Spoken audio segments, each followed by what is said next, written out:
Halo semuanya, balik lagi bersama gue di review film. Wih, kali ini ya gue akan mereview film yang gue tunggu-tunggu dari bulan lalu sih. Dari pertama muncul teasernya, yaitu Pamali Dusun Pocong. Ini sih Family ini diadaptasi dari games yang dengan judul yang sama. Pamali juga. Jadi di Pamali itu ada 4 chapter. Yang pertama ada kuntilanak, chapter kuntilanak, yang kedua ada chapter pocong, yang ketiga ada tuyul, yang keempat ada leak. Nah, ini chapter yang kedua. Tapi film yang pertama sama yang kedua ini yang dusun pocong ini gak ada sangkut paut apapun sih dilihat dari ceritanya. Jadi kalian kalau misalkan mau nonton dari langsung ke sini juga yang dusun pocong ini juga langsung oke, bisa masuk ceritanya juga. Ya, film ini tuh disutradari oleh Bobi Prasetyo yang sebelumnya ngegarap film yang sama juga di Pamali 1 yang kuntilanak itu, dengan pemain-pemainnya ada Fajar Nugra, ada Baki, terus ada Yasamin, ada Yasamin, dan yang gue tertarik sih ada Fajar Nugra sih yang jadi Cecep. Soalnya beberapa kali dia mencuri perhatian gue sih, gitu. Mungkin dari sinopsisnya dulu ya. Jadi ini tuh ada sebuah desa yang terkena wabah, sebuah desa terkena wabah, terus ada 5 orang pemuda, 3 orang nakes dan 2 orang pegali kubur. Nah, ini tuh mau ngebantu desa ini, ngebantu desa inilah gitu. Buat ya karena terkena wabah, desa ini tuh jadi mau dibantu sama mereka tuh. Terus ada yang meninggal juga. Ya wabah ini tuh tidak diketahui dari mana gitu. Cuma lama kelamaan ada sebuah keanehan gitu di desa ini tuh. Ada keanehan yang pertama diganggu sama pocong dan diganggu sama suara siul. Yang suara siulnya itu serem banget anjay. Sumpah. Itu apalagi pas di bioskop denger suara siulnya. Ces. Ini suara siulnya dengerin. Ngapain sih malam-malam? Bukan itu Pamali ya? Semua orang di sini juga kayak gitu, Teh. Kalau udah denger suara siul dan udah denger suara yang ketok-ketok. Dah, dah, dah. Kalau kayak di film Pocong Gundul kalau gak salah. Ada yang ngetok-ketok ya. Dah, dah, dah ke pintu. Itu udah bahaya sih. Itu udah siap-siap pegang kursi, siap-siap dikagetin atau apa. Dan ini treatment jump scare-nya juga, treatment pocongnya juga ini sangat pas loh. Gue suka dan gak lebay sih dan pas juga. Terus penempatan penempatan jump scare-nya juga pas juga gitu, kayak gak terlalu berlebihan lah gitu. Terus dalam pocongnya itu serem loh, bener. Gue juga udah pernah nyoba main game, cuma baru chapter pertama, baru Jaka kalau gak salah, Jaka baru chapter pertama doang sih. Nah, dan yang kedua ini Cecep yang meranin, yaitu sebagai penggali kubur. Gua suka peranan Cecep itu. Pertama, emang komedinya dapet banget sih, komedi. Apalagi kan ini ada di bahasa bahasa Sundanya. Jadi gue sebagai orang Sunda tuh kayak oke, karena Cecep ini dari Sunda, dari Bogor. Dia meranin, ya meranin peran Cecep itu sangat pas gitu. Gak kayak di film Bangku Kosong yang gimana abahnya itu agak aneh. Terus apa ya? Apanya sih? Dialeknya itu aneh. Nah, di sini pas. Bener-bener ngobrol bahasa Sundanya itu kayak ke CS aja gitu, kayak ngobrol kayak CS. Kalau gue tuh suka komedinya sih. Dan tapi di sini tuh jangan ngarepin komedi karena cuma sekitar 15% lah komedinya. Selebihnya kalian akan nikmati sendiri sih gimana kehororannya. Terus gue juga suka ada shoot-shoot yang ada di film, kayak shoot yang depan rumah, terus ada shoot yang ngelilingin kuburan, terus nyalain obor. Itu bener-bener kayak di game sih. Gue suka sih itu. Dan menurut gue sih ini adaptasi game terbaik sih, film terbaik sih. Dan ada film yang ada pocongnya yang bagus gitu. Ini salah satunya.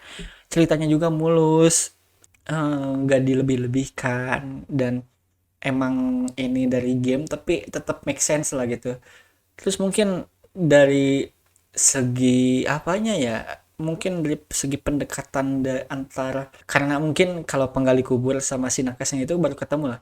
Nah ini antara nakesnya itu ada 3 orang nih, cewek dan 2 orang cowok. Ini tuh 2 orang cowok itu sebagai penggali kuburnya itu, termasuk ada Cecep dan Deden. Bukan pendalaman karakter sih, kayak pendekatan karakternya itu kurang gitu, karena ada kan nanti adalah suatu ketika ngalami sebuah kejadian lah gitu, terus pas ngalami sebuah kejadian itu kayak kurang gitu kan, nanti tuh ya ini spoiler dikit ya, nah itu ada yang meninggal gitu dari salah satu dari 5 orang tersebut itu.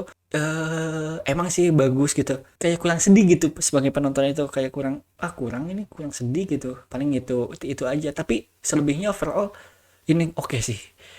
Ini salah satu film horor terbaik kayaknya tahun ini gitu, kayaknya sih.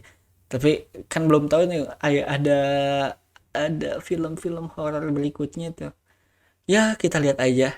Mungkin kalian bisa nonton sih film ini. Terus yang gua suka dari ini tuh dari segi risetnya sih, kan ini tuh emang syutingnya itu di Ciwidey dan Situ Patenggang lah katanya, di Ciwidey dan Situ Patenggang.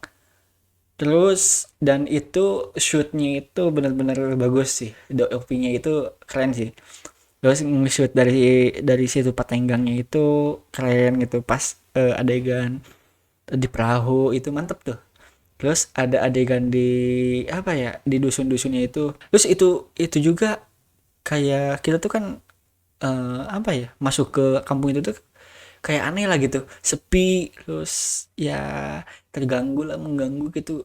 Kampungnya itu kirain itu emang apa ya, emang nggak ada penghuninya kirain tuh, dan ternyata emang nggak ada. Jadi selama itu tuh emang penghuninya itu emang nggak ada, udah pada meninggal. Dan ternyata yang tersisa itu hanya beberapa orang, dan udah pada meninggal, udah cepet banget gitu untuk wabahnya itu. Jadi wabahnya itu kalau misalkan terkena kulit itu tuh langsung nepak gitu, nempel gitu penyakitnya itu. Jadi emang berhati-hati banget. Pokoknya ada satu kejadian, dan si Cecepnya itu lihat pocong di atas gitu, kayak lihat pocong di jam sekalian itu bener-bener pas gitu, tepat, kayak penempatan jam sekalian itu gak berlebihan kayak film Aku Tahu Kapan Kamu Mati sih. Itu terlalu banyak jam scare dan tidak tepat gitu. Ini di sini bagus loh jam scare-nya juga. Terus gue juga suka yang tadi tuh nama-namanya bener-bener dari Sunda. Ada Cecep, ada Deden. Terus nama-nama dari orang-orang yang terkena wabah kan itu ditidurin ya. Ada berbaring gitu, terus di atasnya itu ada namanya gitu, kayak di rumah sakit tapi ini pakai papan gitu. Gitu tuh ada namanya itu Asep, ada Siti, ada Mang Ujang. Terus ada yang ibunya anak kecil itu namanya itu Ceimah. Dengan itu Ceimah itu pasti tiap kampung itu ada. Dan itu kayaknya risetnya cukup jauh, dan mungkin gitu sih. Kalian harus nonton sih ini film ini. Untuk skornya langsung aja lah ya. Skornya mungkin 8/10 lah ya. 8/10 udah cukup lah. Ini horor yang bagus, gak kayak kemarin gua aduh nonton horor kayak sakit mata anjir. Ya udah, oke, langsung saja kalian nonton ke bioskop terdekat Anda. Ini kalian harus nonton sih. Bener. Kayak ini termasuk horor terbaik sih menurut gua. Terus horor pocong terbaik juga sih.